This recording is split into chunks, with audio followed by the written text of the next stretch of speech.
Establishment ہے وہ realise نہیں کر رہی کہ وہ جو اب حرکتیں کر رہی ہے فوج کو کبھی کمزور نہیں ہم افورڈ کر سکتے. ہمارے ارد گرد سارے مسلمان دنیا کی آپ کے سامنے اگزامپلز ہیں. پاکستان کے پاس بہت بڑا ایسٹ ہے طاقتور فوج. اس کو ہمیں بچانا ہے کیونکہ اگر پبلک کے اندر اور فوج کے اندر فاصلے بڑھتے رہے جو بڑھ رہے ہیں تو اس سے ایونچولی فوج کو نقصان ہے اور پاکستان کو نقصان ہے. دنیا کی تاریخ کی اپنے وقت کی دو سب سے بڑی سب سے طاقتور فوجیں, ایک ہٹلر کی اس وقت 1941 میں سب سے طاقتور دنیا کی فوج تھی اور دوسری نیپولین کی.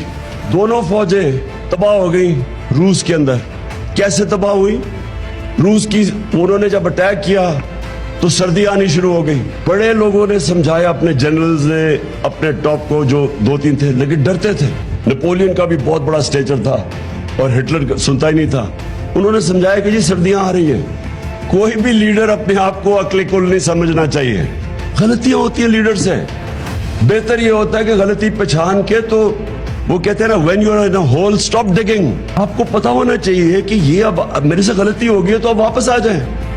دونوں دنیا کی اس وقت کی سب سے طاقتور فوج سردیوں میں تباہ ہو گئی, روس کی سردیوں میں. آج بھی ایک ہی راستہ ہے. جتنا اس آرٹیفیشل کرپٹ سیٹ اپ جن کو اکٹھا کیا گیا, 70 سال کی عمر کا ہو گیا ہوں, ساری دنیا میں جو میں نے دیکھا ہے ایک ڈفرنس ہے خوشحال معاشروں میں اور وہ جدھر غربت ہے. ایک ہی ڈفرنس, رول آف لا. جس معاشرے کے اندر